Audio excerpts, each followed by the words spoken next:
How's it going, my wonderful true crime family? Tea Time True Crime with Katie podcast. Today has been pretty amazing. I hope you guys having a wonderful day. Tonight I am drinking peach tea with fresh honey. And it is absolutely delightful. Tonight's story is actually very new. It actually just happened 7 days ago of the verdict. This is a story as old as time. This is a story about betrayal, an affair, and murder. But also DNA evidence. If you're fascinated by true crime stories, definitely like and subscribe. Check out this podcast, my other podcast, but I also have other mini true crime videos that you can check out. They range from a minute, 3 minutes, to 8 minutes. I really appreciate you guys watching, and if you are listening, I appreciate you guys listening. If you are listening, I still have the same setup background, just a little bit of my glasses over there and, right behind me. And I have my beautiful neon heart right over here. I have my song bowl. I have my huge black obsidian tower. So this is nothing but good vibes, people, okay? Good vibes. So this story, warning, is going to be upsetting to a lot of people. Not only that a life was lost and a whole entire family and community was affected, also the verdict was not what people thought would happen. But you guys, let me know what you think in the comments below. Was the verdict correct? In 1990, Marlene Warren had been married to Michael Warren for, I believe, around 18 years, so a very long marriage. They had businesses together. They had a discount auto shop, a couple of odd end stores, rental properties. So they had a lot investing in their relationship. But Michael got a little greedy and also lustful, and he fell in love with one of his employees. And she was 27 years old at the time, long dark hair, very, very pretty eyes. Physically fetching, she's very strong, but she was the kind of woman that didn't take crap from anyone. She even carried a gun, which in 1990 that was kind of unheard of, like a woman to do. She was in charge of repossessing vehicles. So I assume when you're in charge of repossessing vehicles, you must be a really strong woman. Michael denied his affair, with the employee. Sheila Keene Warren was her name, and again, she was a kind of woman that got what she wanted, no matter what cost. But I'm telling you, karma and DNA evidence caught up with her. So you're probably wondering, well, this says, Katie, a clown. A clown got caught after a cold case. Yes, let me feed you, baby birds. Sheila dressed up like a clown. Yes, she even lived next to a costume shop. Now let's go back to that horrible day in May 1990.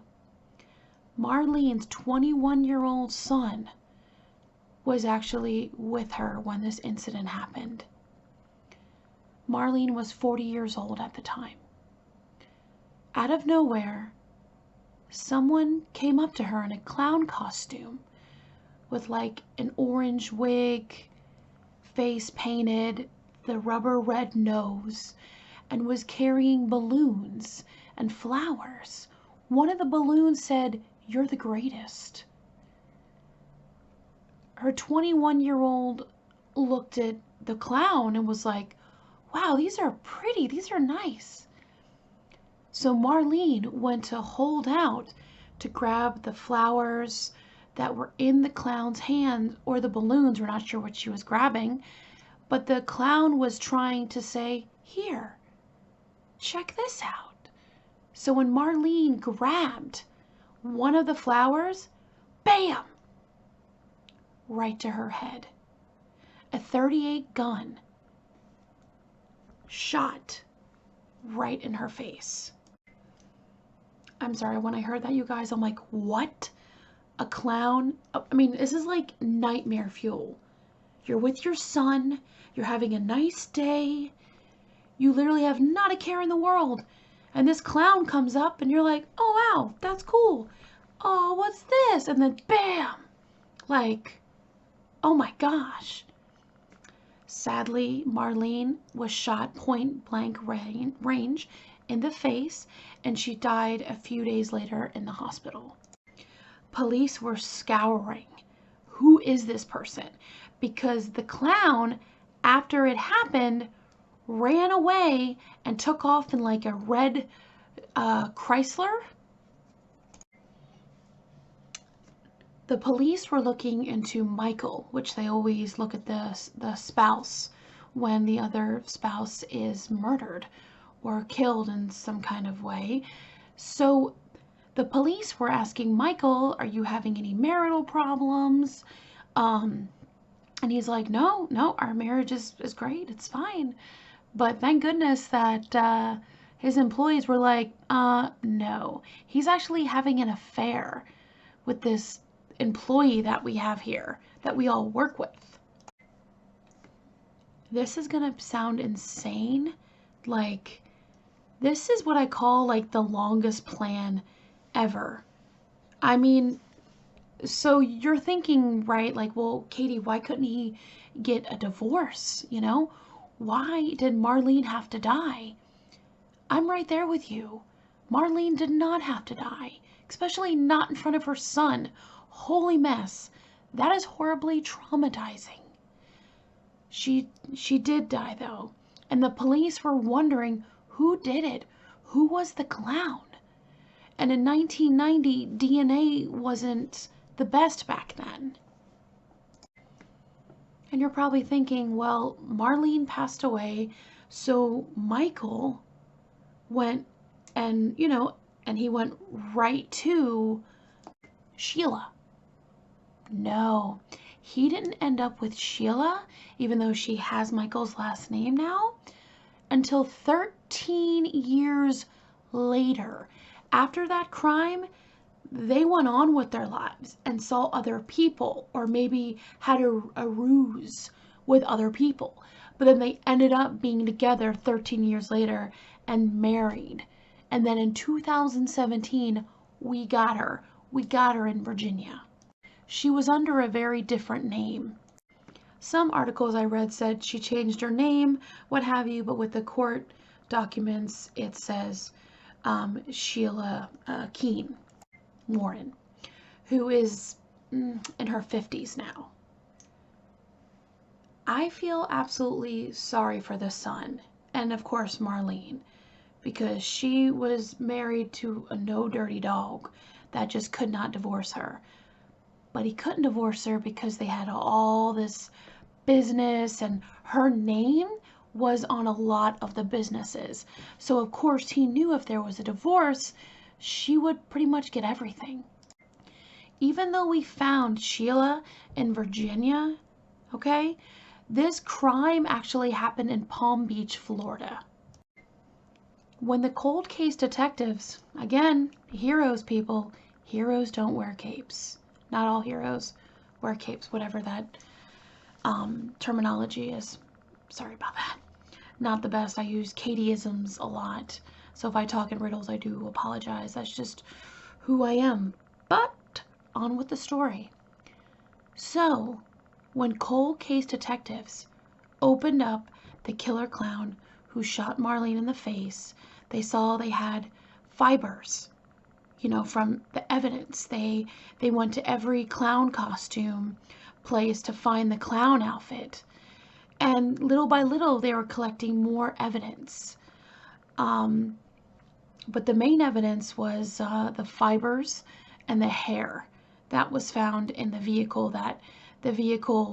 I couldn't believe they still had that in the evidence room. Not the vehicle per se, but the fibers that they collected. The fibers actually matched Sheila.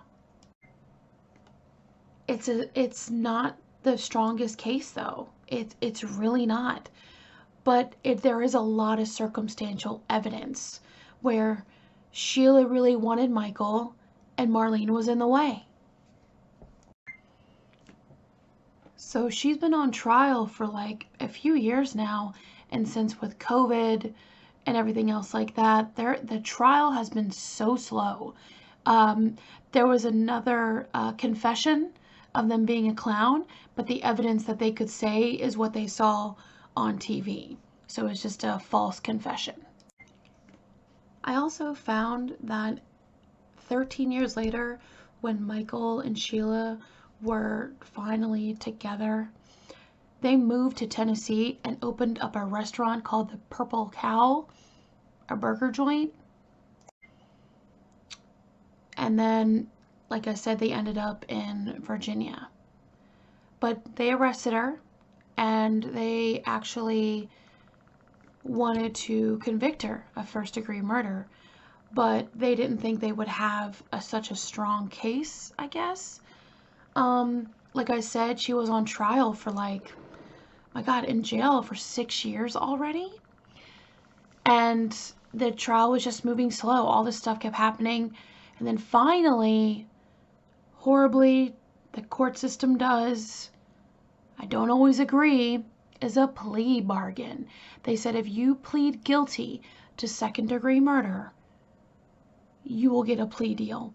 And let me tell you guys, this plea deal was insane. I was like, holy moly. People are very upset about the plea deal because they really do believe that Sheila murdered Marlene. Even Joe, Marlene's son who was there, he swore and he feels that Sheila killed his mother. All right, guys, take a deep breath. She got the plea deal, which was 12 years, but she's already served 6 years. So people and the justice system, they think she'll be out in like maybe a year or two because of good behavior. For shooting someone in the face next to their child in a clown costume, this story is a tragic, unbelievable nightmare fuel, and it's real. It's not Pennywise. It's real. A clown actually killed a woman. I really wish positive energy and healing vibes to Marlene's family and everyone that has been affected by this case. Let me know what you guys think in the comments. I mean, I'm all for love. Forbidden love is kind of hot, but nobody has to die. Like, it's called divorce, people, okay? Thank you guys so much for watching or listening. I will see you guys later. And remember, you're doing better than you think.